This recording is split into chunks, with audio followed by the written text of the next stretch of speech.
Selamat sore. Nah, ini saya membuat video tanggapan lagi.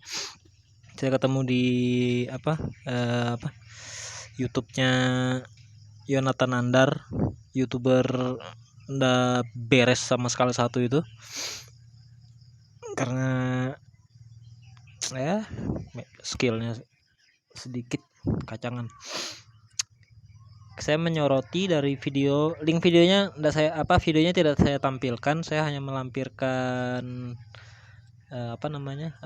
link ke video di YouTube-nya itu di deskripsi, nanti cek aja, nanti bisa nonton sendiri. Jadi saya tidak dibilang mengedit atau apa, saya nanti kasih linknya aja biar bisa nonton sendiri di deskripsi. Nah, jadi saya menyoroti karena si Nandar ini dia mengatakan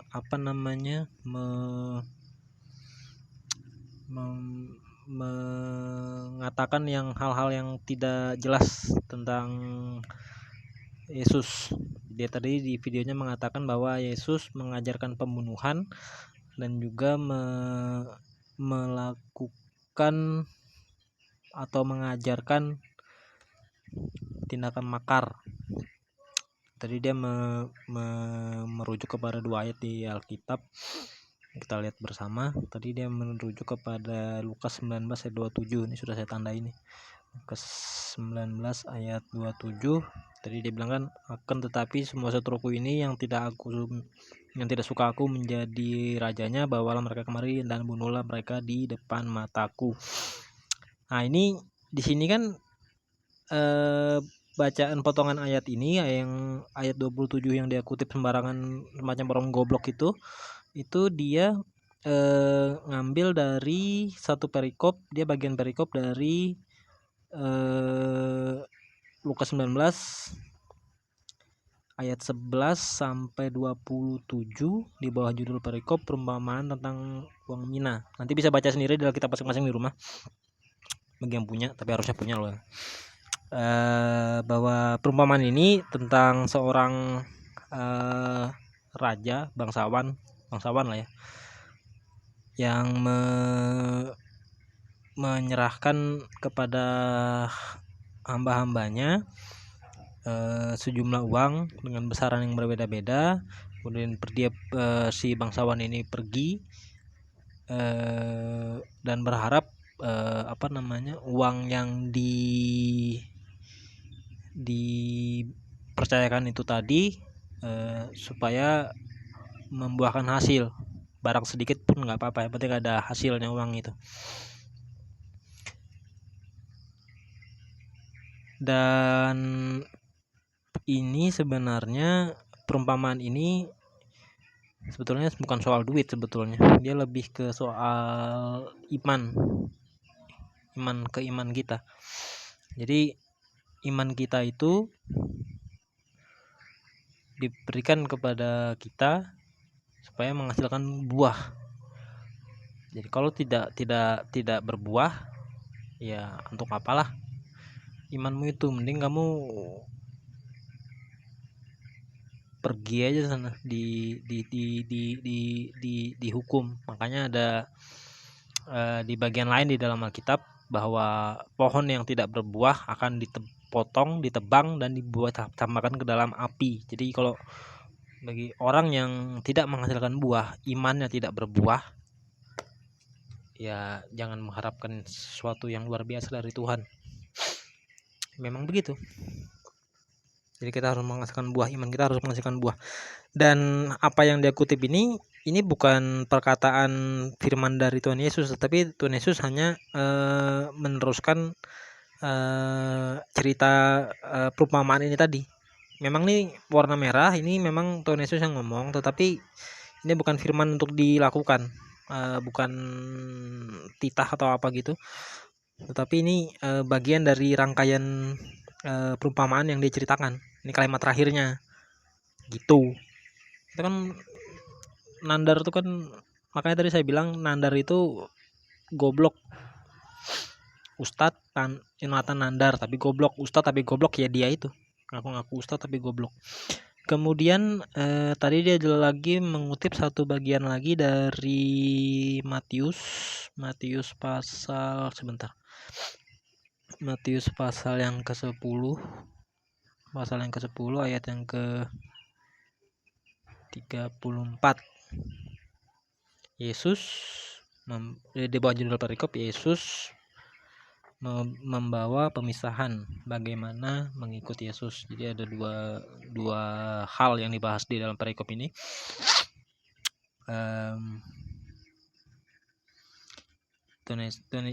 Yesus berkata, jangan kamu menyangka bahwa aku membawa damai di atas bumi. Aku datang untuk bukan untuk membawa damai, melainkan pedang. Dan di ayat berikutnya, sebab aku datang untuk memisahkan orang dari ayahnya, anak perempuan dari ibunya, menantu perempuan dari ibu mertuanya, dan musuh orang ialah orang-orang seisi rumahnya. Barang siapa mengasihi bapa atau ibunya lebih daripadaku, ia tidak layak bagiku. Dan barang siapa mengasihi anaknya laki-laki atau perempuan lebih daripadaku, ia tidak layak bagiku. Barang siapa tidak memikul salibnya dan mengikut aku, ia tidak layak bagiku. Barang siapa mempertahankan nyawanya, ia akan kehilangan nyawanya, dan barang siapa kehilangan nyawanya karena aku, ia akan memperolehnya. Dan seterusnya sampai ayat ke-34. Dan jadi di sini pemisahan atau pedang yang dimaksudkan oleh Yesus, bahwa kalau kita mengasihi orang lain, entah itu saudara, entah itu keluarga, kenapa dan kenapa di sini Yesus mengambil subjeknya itu atau objek yang dibandingkannya itu anggota keluarga, karena itu kan pasti akan lebih disayangi daripada harta. Tetapi kita harus lebih mengasihi Tuhan, lebih mengutamakan Tuhan lebih dari apapun. Jadi artinya jika misalnya saudara atau keluarga, anggota keluarga kita, katakanlah anggota keluarga kita membawa kita lebih jauh, membawa kita menjauh daripada Tuhan, membawa kita menjauh dari Tuhan, dan kita lebih mengikuti anggota keluarga kita ini daripada kita harus mempertahankan kesucian kita di hadapan Tuhan, ya kita tidak layak bagi Tuhan, karena kita lebih mengasihi anggota keluarga kita daripada Tuhan. Contohnya misalnya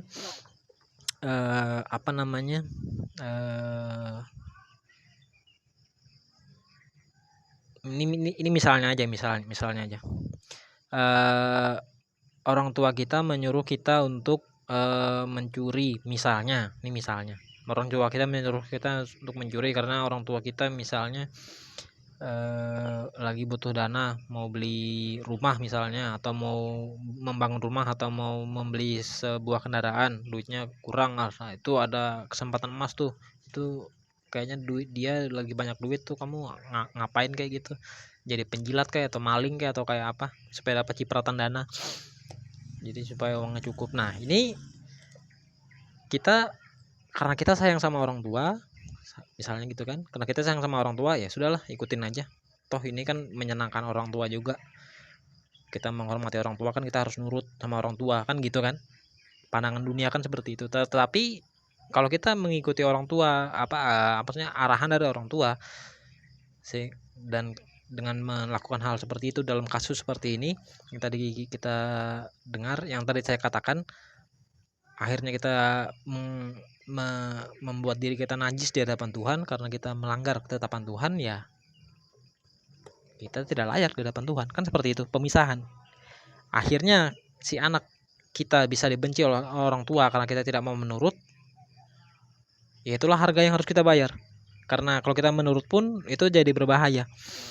Kalau kita menurut pun itu akan menjadi berbahaya. Kenapa berbahaya? Ya karena berbahaya kita menggadaikan iman, menggadaikan keselamatan kita hanya untuk kesenangan duniawi, seperti itu.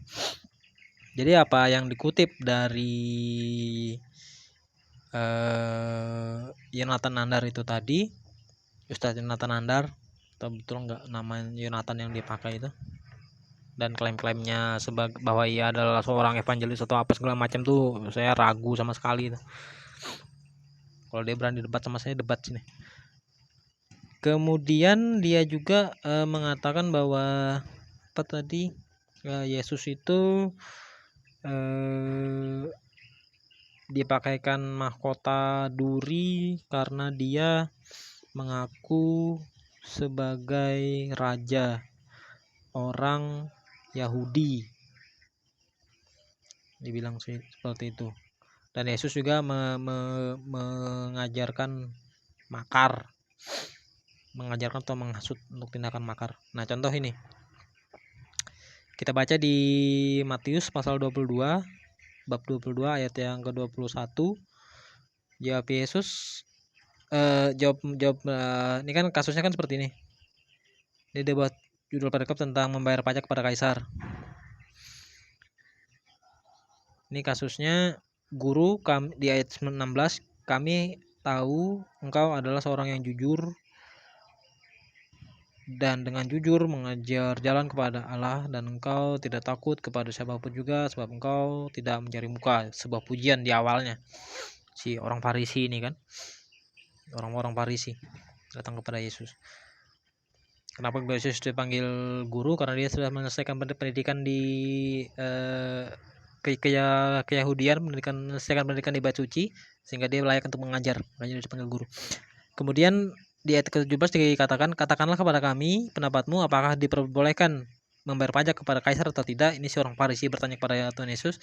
Kemudian Yesus mengetahui karena kejahatan hati mereka itu, lalu berkata, mengapa kamu mencobai aku, hai orang-orang munafik? Tunjukkanlah di ayat 19, tunjukkanlah kepadaku mata uang itu, tunjukkanlah kepadaku mata uang untuk pajak itu. Itu ada teman saya tadi tuh ngechat, atau teman-temanan tentang angin dari mana gitu. Mereka membawa 1 dinar kepadanya. Maka ia bertanya kepada mereka, maksudnya Tuhan Yesus bertanya kepada mereka, gambar tulisan siapakah ini? Jawab mereka, gambar dan tulisan kaisar. Lalu kata Yesus kepada mereka, berikanlah kepada kaisar apa yang wajib kamu berikan kepada kaisar, dan kepada Allah apa yang wajib kamu berikan kepada Allah. Mendengar itu heranlah mereka dan meninggalkan Yesus lalu pergi. Jadi bukan Tuhan Yesus yang pergi, tapi mereka yang pergi. Seperti itu. Apakah itu suatu tindakan hasutan untuk melakukan makar? Tidak kan? Kemudian kita cek lagi di dalam Yeremia, kitab Nabi Yeremia pasal yang ke-23 ayat yang ke-5.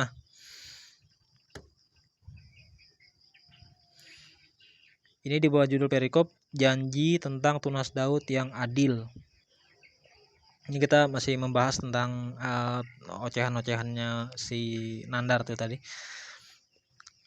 Di ayat yang kelima, Yeremia 23 ayat yang kelima, sesungguhnya waktunya akan datang, demikianlah firman Tuhan, bahwa aku akan menumbuhkan tunas adil bagi Daud.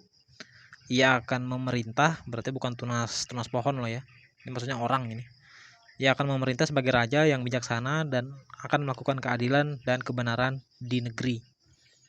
Ini kira-kira merujuk kepada siapa itu? Kalau bukan kepada Yesus. Ini kan?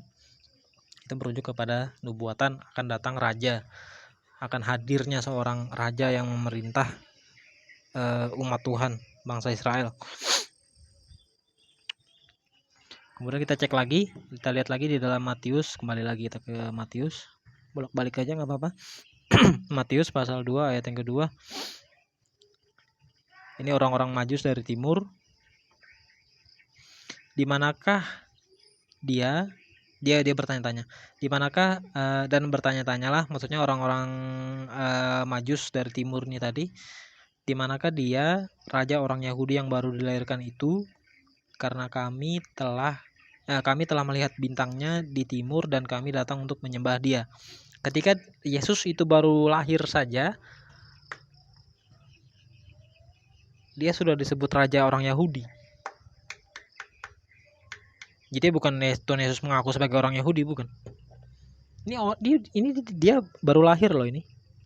Dan orang-orang Majusi, dibilang orang Islam itu dibilang orang Majusi. Ini orang Majus ini datang ke Yerusalem, mereka nanya, mana tuh raja orang Yahudi yang baru lahir itu, kami sudah ngeliat bintangnya, tanda kelahirannya itu kan bintangnya itu, bintang yang bersinar terang itu. Itu Tuhan Yesus belum mengaku dengan mulutnya loh, bukan dia yang mengaku dengan mulutnya, dia baru lahir tuh. Jadi apakah Yesus mengaku sebagai raja orang Yahudi? Tadi kan si Nandar bilang kan karena Yesus mengaku sebagai raja orang Yahudi sehingga mengaku-ngaku maksudnya sebagai raja orang Yahudi sehingga dia dipakaikan mahkota duri di atas kepalanya. Bahkan dia sebelum Yesus itu ketika Yesus baru lahir aja belum besar, belum bisa jalan aja dia sudah disebut raja orang Yahudi. Kemudian kita cek di Matius pasal 27 ayat 11. Kemudian ini ketika Yesus di sidang ceritanya, dia ketika Yesus di sidang, dia ditanya oleh Pilatus, wali negerinya Yudea saat itu, engkaukah raja orang Yahudi? Yesus menjawab, engkau sendiri mengatakannya. Nah di sini baru Yesus mengakuinya seperti itu. Kemudian di ayat ke-37 juga, sehingga di ayat 37, Matius 27 ayat 37, sehingga di atas salibnya itu tertera tulisan inilah inilah Yesus raja orang Yahudi.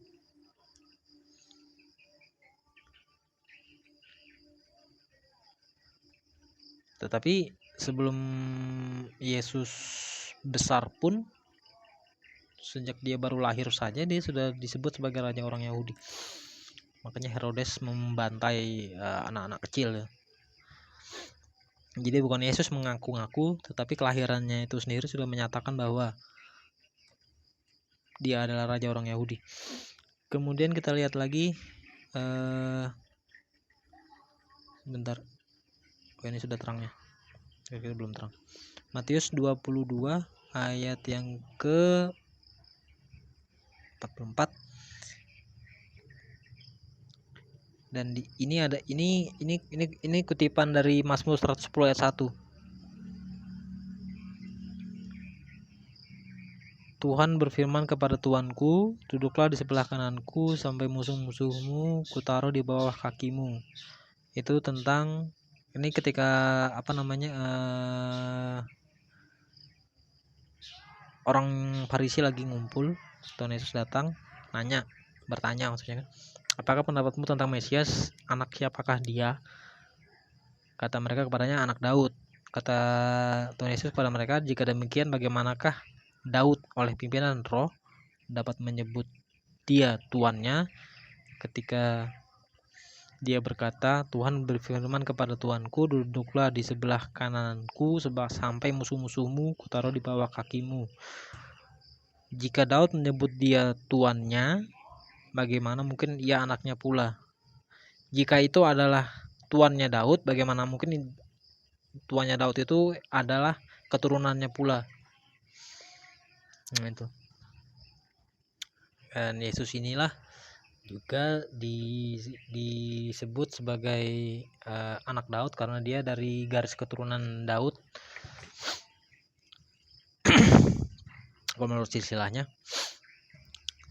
yang menurut Matius. Jadi klaim-klaim bahwa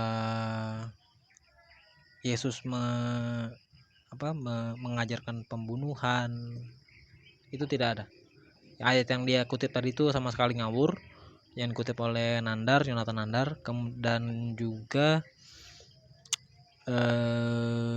yang di Matius 10 ayat 34 yang apa katanya Yesus mengajarkan makar,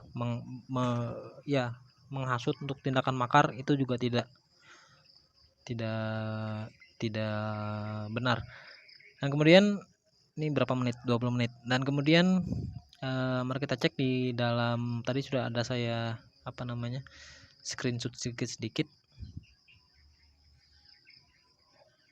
Ya, sudah saya screenshot sedikit. Ini tentang dua hal yang tadi disorot oleh Yonatan Nandar tentang Yesus, yang dia katakan bahwa Yesus mengajarkan pembunuhan dan menyatakan menyatakan untuk melakukan tindakan makar. Ini tentang pembunuhan dulu. Ini dari surah At-Taubah. Ini surah At-Taubah. Jadi saya sudah screenshot saja biar cepat.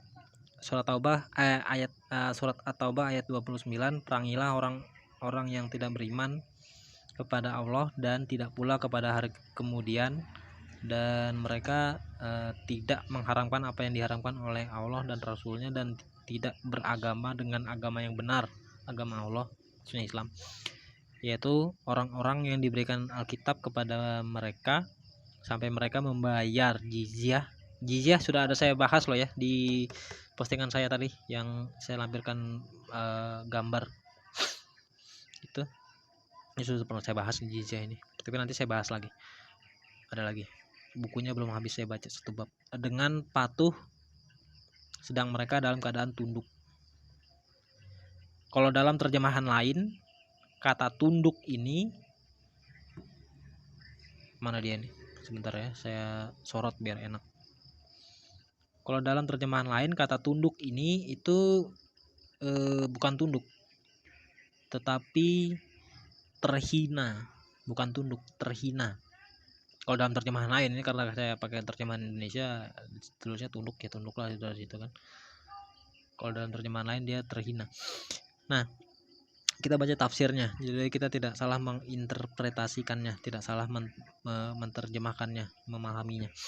Menurut tafsir Al-Misbah terkait ayat surah At-Taubah ayat 29 itu tadi, tafsir Al-Misbah, wahai orang-orang beriman, perangilah orang-orang kafir dari kalangan ahlul kitab yang tidak beriman kepada Allah dengan keimanan yang benar, serta tidak mempercayai hari kebangkitan dan hari pembalasan dengan benar, tidak meninggalkan hal-hal yang dilarang oleh Allah dan Rasulnya, tidak memeluk agama, perhatikan, tidak memeluk agama yang benar, yaitu Islam, ya kan? Itu kan saya sudah bilang. Perangilah mereka sampai mereka beriman atau menyerahkan jizyah, maksudnya membayar jizyah yang pajak nyawa itu, dengan tunduk dan taat serta tidak membangkang, agar mereka menyumbang untuk menguatkan anggaran belanja negara Islam. Gitu. Kemudian di paragraf berikutnya, jizyah adalah salah satu sumber utama dalam anggaran negara Islam. Pajak ini berkisar antara 48 dan 12 dirham untuk satu orang, yang diambil dari orang-orang Yahudi dan Nasrani dan orang-orang yang memiliki status hukum yang sama dengan mereka, yang maksudnya yang sama dengan Yahudi dan Nasrani itu. Jizyah ini diwajibkan atas laki-laki baligh, sehat badan dan akal, dengan syarat dia mempunyai harta yang dipakai untuk membayar apa yang diwajibkan atasnya. Dan yang dibebaskan darinya adalah wanita, anak-anak, dan orang-orang tua, karena perang tidak diumumkan bagi mereka. Nah, terkait yang ini mana tadi? Mana pensilnya? Nah, ini. Terkait yang ini ada tadi saya barusan baca dari buku Islamic Holy War and the Faith of Non-Muslim. Itu yang tadi saya lampirkan soal jizyah itu tadi. Saya baru tadi baca paragraf-paragraf di bawahnya lagi, bahwa yang jizyah itu diwajibkan untuk laki-laki saja, ini salah. Ini salah. Tetapi juga diterapkan bagi wanita, bagi yang orang-orang yang sudah tua juga tetap diterapkan, bagi orang yang sudah mati pun tetap diterapkan. Jadi yang bayar bukan yang sudah mati ini. Yang maksudnya yang sudah mati ini tetap dianggap sebagai penduduk, artinya tetap dihitung dia pajak jizyahnya itu sebesar berapa, yang membayarkan anggota keluarga dia yang masih hidup. Kayak seperti itu. Ada nanti saya lengkapi lagi. Tadi saya baru selesai baca, cuma belum saya posting, nanti ada saya posting. Kemudian orang buta lemah untuk berperang juga tidak diwajibkan. Ini salah. Ini tetap. Dan kecuali apabila mereka kaya, dan juga orang-orang kafir, miskin, dan hamba sahaya, dan para rahib yang menjauhkan diri dari manusia. Itu salah semua ini. Ini ada tetap diberlakukan pajak pajak jizyah bagi mereka tuh tetap. Kemudian tafsir Muyasar masih dari ayat yang sama atau ayat 29 ini. Hai umat muslim, perangilah orang-orang kafir dari Yahudi dan Nasrani yang tidak mau beriman kepada Allah, hari kebangkitan dan pembalasan, dan tidak mau meninggalkan apa yang telah Allah dan Rasulnya larang, dan tidak mau menjalankan hukum syariat Islam. Tuh, perhatikan, sehingga mereka membayar jizyah atau pajak yang dikenakan kepada orang kafir, gitu kan? Untuk mengetahui definisi kafir tadi kan sudah ada tadi di sini. Ini definisi kafir yang di nomor 1 ini. Kafir yang dibacakan kepada mereka sebagai bentuk ketundukan dan kepatuhan. Kemudian jadi tadi sudah udah ngerti lah maksudnya. Ini At-Taubah ayat 123. Ini ya, At-Taubah ayat 123. Kita baca aja dulu. Jadi karena nanti kita dibilang ngarang. Hai orang-orang yang beriman, perangilah orang-orang kafir yang di sekitarmu itu, dan hendaklah mereka menemui kekerasan daripadamu. Artinya umat Islam harus kasar kepada orang-orang kafir, diperangi. Kita harus berbuat kasar juga. Maksudnya orang Islam harus berbuat kasar juga, umat Islam. Dan ketahuilah bahwasanya Allah bersama orang-orang yang bertakwa. Nah itu. Kemudian kita baca tafsirnya, surah At-Taubah ayat 123. Wahai orang-orang mukmin, perangilah orang-orang kafir yang ada di sekitar kalian agar mereka tidak menjadi sumber malapetaka bagi kalian, dan jadilah kalian orang-orang yang tegas kepada mereka dalam pertempuran. Padahal tadi kan dibilang kasar kan, tapi di situ berubah jadi tegas. Anda tahu lah, maksudnya harus keras, tapi di sini berubah jadi tegas. Saya agak kurang ngerti juga. Kemudian, dan jangan merasa iba kepada mereka. Ketahuilah bahwa sesungguhnya Allah bersama orang-orang yang bertakwa kepadanya dengan pertolongannya. Kemudian tafsir Muyasar masih dari At-Taubah ayat 123 tadi itu. Hai orang-orang yang beriman kepada Allah dan Rasulnya dan menjalankan syariatnya, mulailah dengan memerangi orang-orang kafir yang berada dekat dengan negeri Islam, agar mereka tahu bahwa kalian itu memiliki sikap keras terhadap mereka. Sesungguhnya Allah bersama orang-orang yang bertakwa, melindungi dan menolong mereka. Ya. Kemudian At-Taubah ayat 5, surah At-Taubah ayat 5, tafsirnya nanti kita baca. Apabila sudah habis bulan haram itu, maka bunuhlah orang-orang musyrikin itu di mana saja kamu menjumpai mereka, dan tangkaplah mereka, kepunglah mereka, dan intailah di tempat pengintaian. Jika mereka bertobat dan mendirikan sholat dan menunaikan zakat, maka berilah kebebasan kepada mereka untuk berjalan. Sesungguhnya Allah maha pengampun lagi maha penyayang. Ini At-Taubah ayat 5 ini kaitannya ketika Nabi Muhammad dari Madinah. Kan pertama Nabi Muhammad kan ada di Mekah, kemudian dia hijrah ke Madinah, Yatrib atau yang kemudian disebut Madinah. Nah, dari Madinah baru dia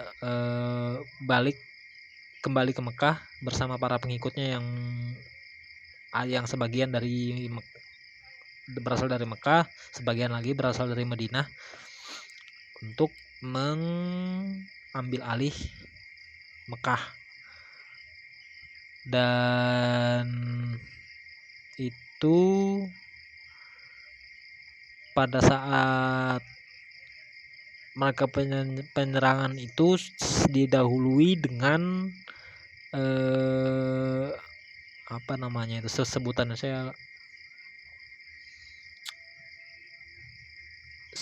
kalau bahasa Inggrisnya itu ceasefire, apa namanya itu,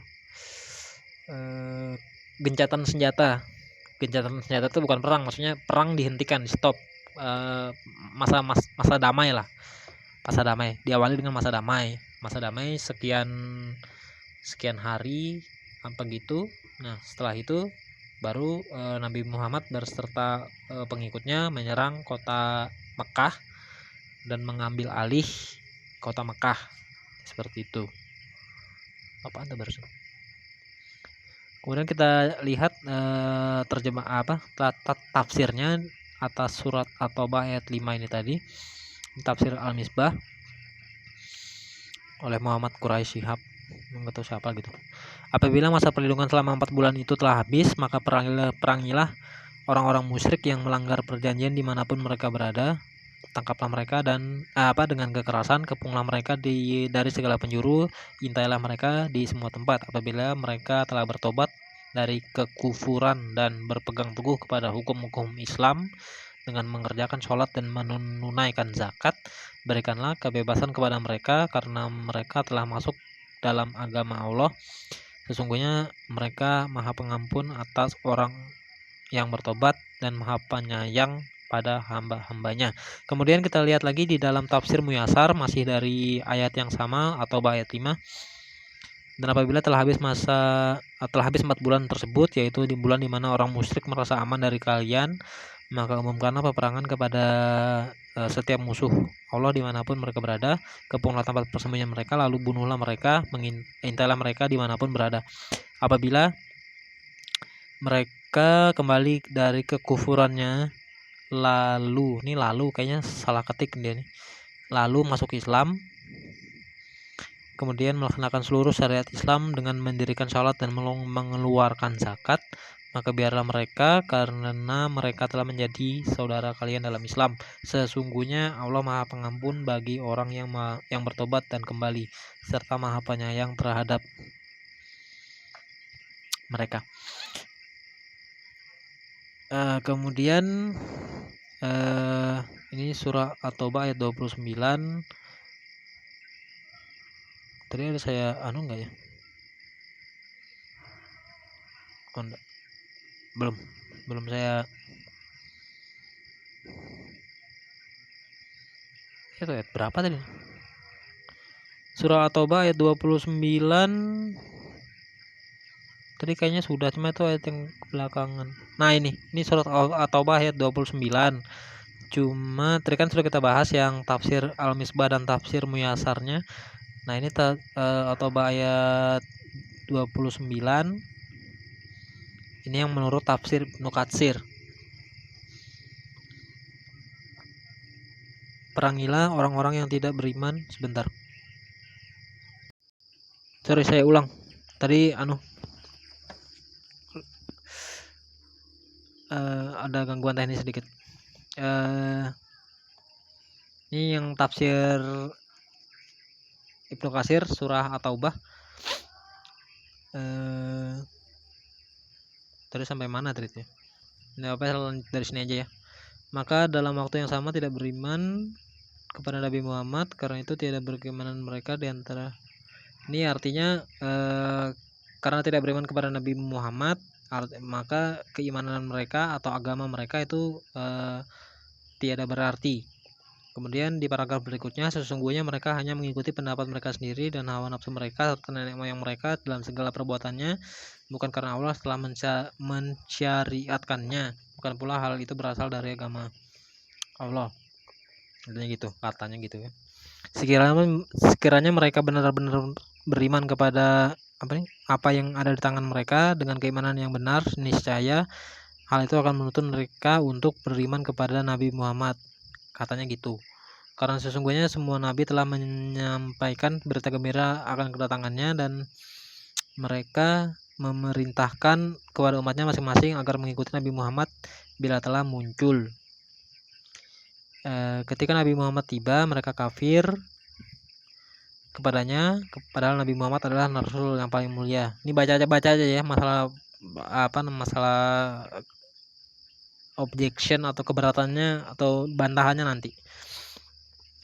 Dapat disimpulkan bahwa mereka bukanlah orang-orang yang berpegang pada syariat nabi-nabi terdahulu, karena nabi-nabi terdahulu adalah di sisi Allah. Bahkan mereka hanya menuruti kemauan hawa nafsunya. Tidak manfaat keimanan mereka kepada nabi-nabi lainnya sebab mereka kafir kepada pemimpin para nabi. Jadi ceritanya Nabi Muhammad itu pemimpin para nabi ceritanya. Nabi yang paling mulia, penutup para nabi, dan nabi yang paling sempurna, katanya gitu kan. Baca aja. Perangilah orang-orang yang tidak beriman kepada Allah dan tidak pula kepada hari kemudian, dan mereka tidak mengharamkan apa yang telah diharamkan oleh Allah dan Rasulnya, dan tidak beragama dengan agama yang benar atau dalam kurung agama Allah, yaitu orang-orang yang diberikan Alkitab kepada mereka. Ayat ini merupakan ayat yang memerintahkan untuk memerangi kaum ahli kitab sesudah menyelesaikan perkara yang menyangkut kaum musyrik dan sesudah manusia masuk ke dalam agama Allah atau agama Islam secara bergelombang, serta seluruh jazirah Arabia telah tegak dalam kekuasaan agama Islam. Setelah itu Allah memerintahkan kepada rasul-rasulnya agar memerangi kaum ahli kitab, yaitu orang-orang Yahudi dan Nasrani. Tuh ya. Hal ini terjadi pada tahun 9 Hijriah atau 9 tahun setelah Nabi Muhammad hijrah dari Mekah ke Madinah. Kemudian untuk itu Nabi bersiap-siap untuk memerangi orang-orang Romawi dan menyerukan kepada segenap orang untuk melakukan perintah ini. Nabi mengirim utusannya kepada segenap kabilah Arab yang tinggal di sekitar kota Madinah untuk menyerukan hal tersebut. Pada akhirnya mereka bergabung dengan Nabi dan berhasil dikumpulkan dalam sejumlah 30.000 orang personel dari kalangan mereka. Sebagian orang dari kalangan orang-orang munafik, penduduk Madinah dan sekitarnya, orang-orang selain mereka tidak ikut. Hal tersebut terjadi di tahun paceklik dan musim panas yang sangat menyengat. Kemudian Rasulullah berangkat dengan tujuan negeri Syam memerangi orang-orang Romawi. Ketika sampai di Tabuk, beliau turun istirahat di sana, kemudian bermukim kurang lebih 20 hari. Lalu beliau beristikharah kepada Allah untuk kembali.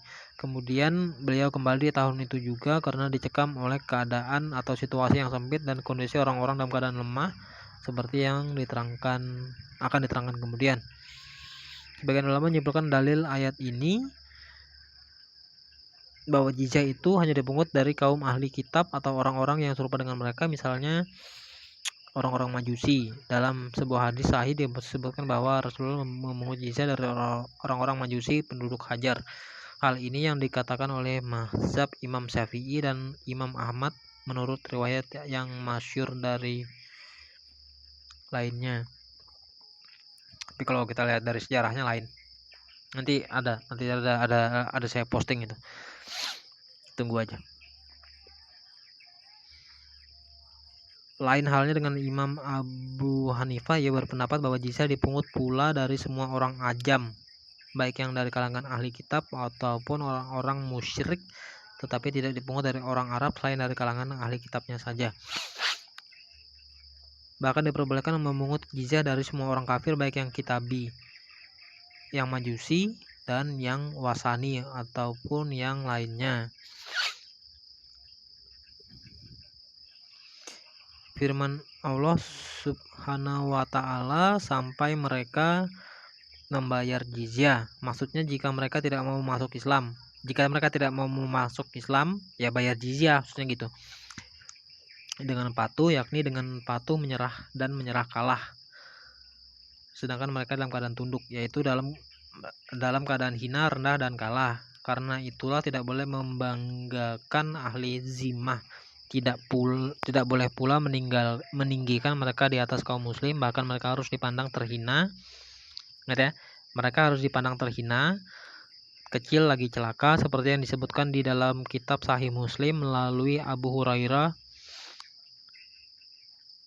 Nabi pernah bersabda, janganlah kalian memulai salam kepada orang Yahudi dan orang-orang Nasrani, dan apabila kalian bersua dengan seorang dari mereka di jalan, maka desaklah mereka ke sisi yang paling sempit. Itu ya, ini perintah Nabi loh, nih perintah Nabi Muhammad. Jika bertemu, jangan mulai duluan memberi salam kepada orang Yahudi dan orang Nasrani. Artinya nggak boleh memberi salam duluan, biarkan orang Yahudi atau Nasrani yang memberi salam duluan. Dan yang kedua, kalau ketemu di jalan, kalau ada orang Islam atau umat Islam yang ketemu orang Yahudi atau orang Nasrani di jalan, desaklah orang Yahudi atau Nasrani ini ke sisi yang paling sempit, dipepetin, desak, pokoknya dorong kayak apa gitu. Bahkan ada di buku, nanti ada saya posting, menunjukkan bahwa orang Kristen atau Yahudi itu tidak boleh melewati ruas jalan yang baik, harus melewati ruas jalan yang jelek. Tidak boleh melewati, misalnya jalan itu kan ada yang becek, berlubang, ada yang mulus. Nah, orang Kristen atau Yahudi tidak boleh melewati ruas jalan yang mulus itu tadi, ya harus melewati jalan yang jelek. Kalau jalanan itu mulus saja, sementara di samping itu ada parit, ya lewat parit itulah orang Kristen. Nggak boleh lewat ruas jalan itu, karena jalanan ini mulus.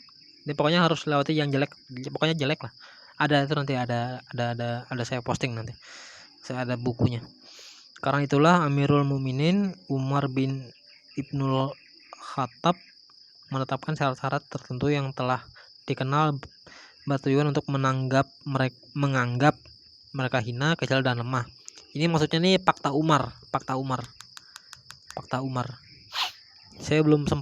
Saya lupa terus mau memposting tentang Fakta Umar di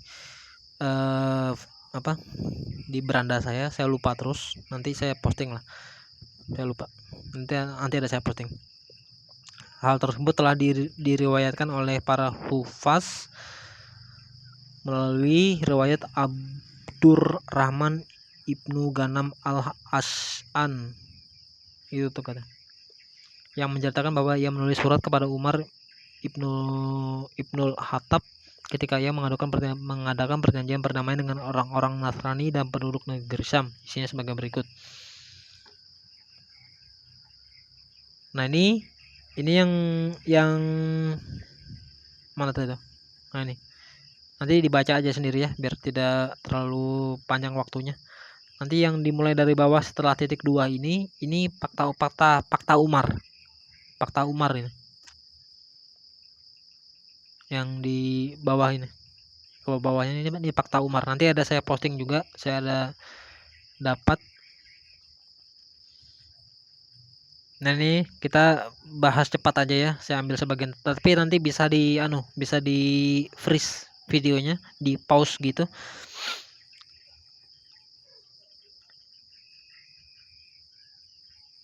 Kami tidak akan membangun lagi suatu kuil dan gereja di kota kami, dan tidak pula di sekitarnya. Juga tidak akan membangun tempat peribadatan untuk para rahib, serta tidak pula akan memperbarui apa yang telah rusak darinya. Jadi ceritanya ini ikrar oleh orang-orang Nasrani, orang-orang Kristen, Katolik juga yang ada di situ. Di negeri Syam, negeri Syam ini nih, yang penduduk negeri Syam yang ada di situ, karena mereka ditaklukkan oleh Islam, mereka dibuatkan satu fakta, makanya disebut fakta Umar oleh Umar bin Khattab ini. Dibuatkan fakta. Kata-kata depannya itu kami, tapi yang membuat ini bukan orang Nasrani penduduk negeri Syam itu, bukan. Ini tulisan tangannya Umar Khattab. Mereka tinggal baca. Bukan bahwa ini disepakati oleh seluruh warga Nasrani di situ, bukan. Warga Nasrani itu tinggal di situ, tinggal membaca saja bahwa inilah hak kalian. Kami Islam sudah menetapkan hak kalian seperti ini. Jadi tidak boleh dibantah. Begitu. Jadi walaupun di sini tertera kami, tetapi yang membuat surat fakta ini bukan orang Nasrani, bukan. Islam yang bikin ini. Jadi orang Kristen tinggal menyetujuinya saja. Ini masih, jadi mulai dari sini tadi sampai sini ini masih, nah sampai sini panjang kan, ada 1 2 3 4, ada 4 halaman deh, ada 4 halaman. Betapa menderitanya mereka di sana waktu ditaklukkan oleh Islam di sana kan. Kemudian ini tentang perkataannya Nabi Muhammad. Jadi diriwayatkan oleh Abu Hurairah. Jadi Abu Hurairah melaporkan bahwa, ini kenapa bisa salah ketik saya nggak tahu, karena ini saya hanya screenshot dari websitenya. Saya telah diberi keunggulan daripada nabi-nabi yang lain dalam 6 aspek. Saya diberi kata-kata yang ringkas tetapi komprehensif dalam segi makna. Saya telah dibantu oleh keganasan di hati musuh. Nah, ini saya sorot ini. Jelek. Pakai ini aja. Ini kata keganasan ini kurang tepat sebetulnya. Dia kalau kita lihat di dalam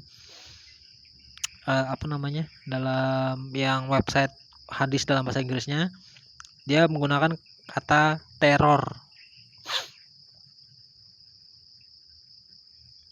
Ini teror.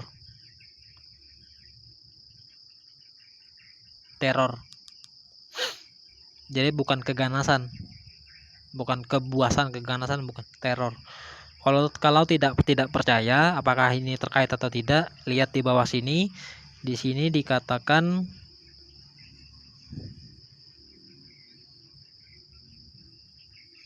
hadis 1062.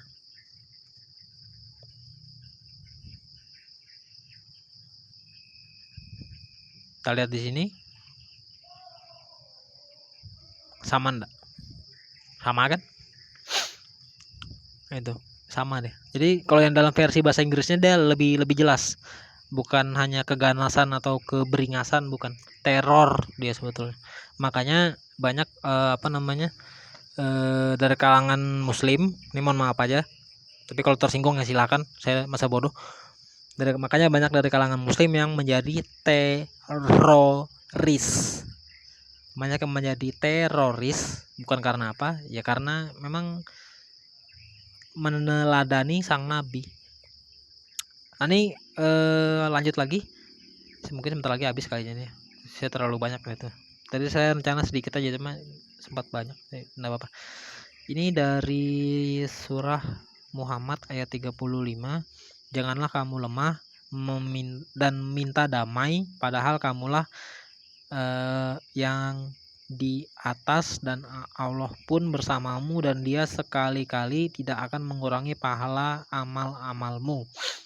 Jadi janganlah kamu lemah dan meminta damai.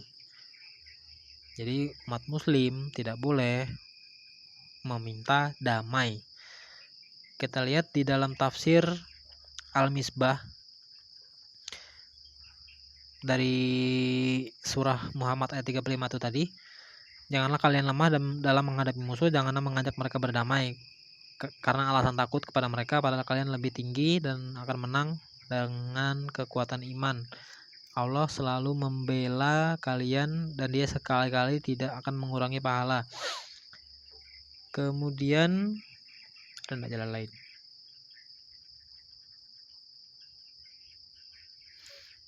Ini masih sambungannya. Ya, di bawahnya tafsir Muyasar. Wahai orang yang beriman kepada Allah dan Rasulnya, janganlah kalian lemah dan merasa takut untuk memerangi orang musyrik. Jangan merasa lemah, jangan lemah dan merasa takut untuk memerangi orang musyrik, apalagi kalau jika kalian mengajak berdamai. Itu tidak boleh mengajak berdamai kepada mereka. Kalian itu lebih berkuasa dan lebih unggul daripada mereka, dan Allah menyertai kalian dengan pertolongan dan kekuatannya. Hal tersebut merupakan berita gembira atas pertolongan dan kemenangan dari musuh-musuh kalian, dan Allah tidak akan pernah mengurangi pahala atas amalan kalian. Jadi dengan memerangi orang-orang musyrik itu adalah perbuatan yang akan diberikan imbalan berupa amal.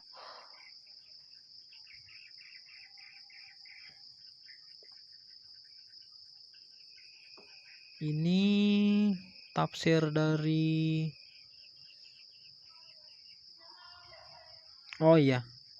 saya urutannya salah. Ini surah ayatnya duluan, tafsirnya malah di sini. Harusnya ayatnya dulu, tapi enggak apa-apa.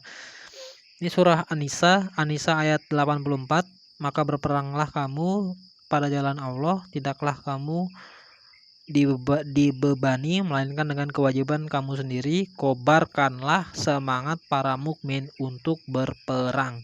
Mudah-mudahan Allah menolak serangan orang-orang yang kafir itu. Allah amat besar kekuatan dan amat keras siksaannya. Ini tafsirnya ini. Berjihadlah wahai Nabi di jalan Allah demi meninggalkan rahmat kalimat Allah.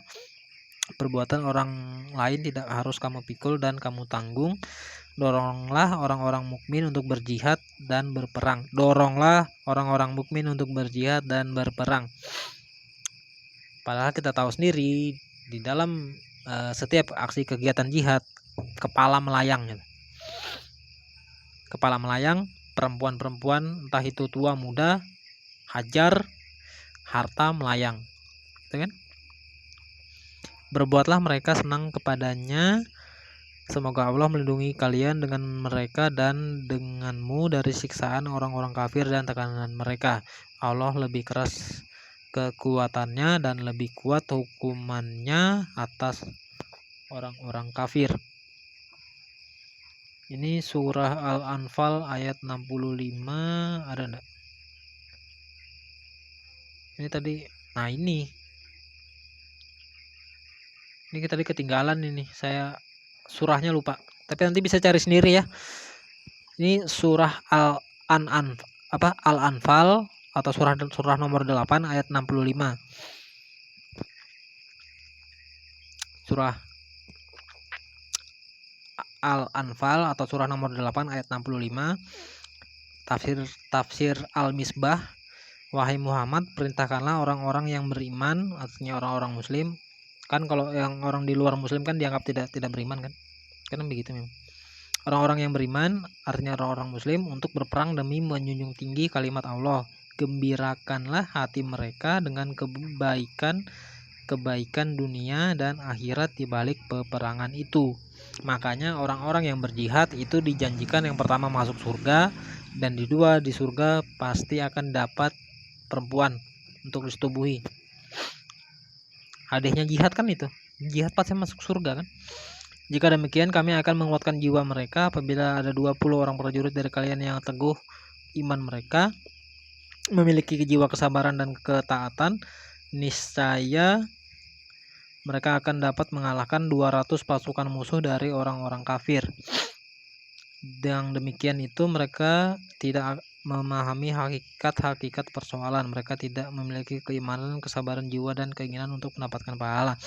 Kemudian masih dari surah yang sama, Al-Anfal ayat 65 atau surah 8 ayat 65. Tadi saya lupa anunya nih. Ngambil screenshot ayatnya itu saya lupa. Tapi nanti bisa cari sendiri. Tafsir Muyasar, wahai Nabi, kobarkanlah semangat orang-orang mukmin untuk berperang. Apabila ada 20 orang yang bersabar di antara kalian bertemu musuh, niscaya akan mampu mengalahkan 200 orang dari mereka atau musuh. Apabila ada 100 mujahid yang bersabar, akan mampu mengalahkan 1000 orang kafir, karena mereka atau orang-orang kafir itu tidak mengetahui dan tidak memahami apa yang telah Allah persiapkan bagi para mujahid di jalannya. Mereka berperang hanya untuk kejayaan di dunia dan membuat kerusakan di dalamnya. Nanti ayatnya bisa cari sendiri. Tadi saya lupa screenshotnya. Browser saya sudah saya tutup ini masalahnya. Jadi biar nanti bisa cari sendiri ya. Nah, jadi dari sini jelas yang untuk mengajarkan tentang pembunuhan itu Yesus atau Nabi Muhammad. Itu yang pertama. Yang kedua, tentang tindakan makar. Nanti bisa cari baca di Facebook saya. Itu ada pernah saya posting sejarah sejarah Nabi Muhammad, mulai dari dia pertama menerima wahyu di Gua Hira, kemudian dia berdakwah pertama di Mekah, kemudian dia ditolak, beberapa waktu kemudian dia hijrah ke Madinah, kemudian atau Yatrib, Madinah atau Yatrib, nama awalnya itu Yatrib. Kemudian dia pindah hijrah ke Madinah atau Yatrib, kemudian dia mendapatkan atau mengumpulkan pengikut di sana. Sebagian ada didahului oleh pengikut yang dari Mekah, karena sudah ada penduduk Mekah yang menjadi pengikut Nabi Muhammad. Kemudian dia hijrah ke Madinah. Di Madinah dia mendapatkan pengikut lagi. Kemudian beberapa tahun kemudian dia balik ke Mekah untuk mengambil alih kota Mekah. Itu untuk makar. Padahal di Mekah itu keluarga Nabi Muhammad ini pun dibilang wali kotanya kota Mekah pun tidak. Seperti itu. Oke. Ini sudah berapa menit ini? 57 menit 30-an lebih. Anggaplah 58 menit. Ini sudah kelamaan, sudah hampir 1 jam. Saya akhir dulu video saya ini. Nanti kita jumpa lagi di penyampaian materi yang berikutnya. Oke, selamat malam. Shalom. Tuhan Yesus memberkati.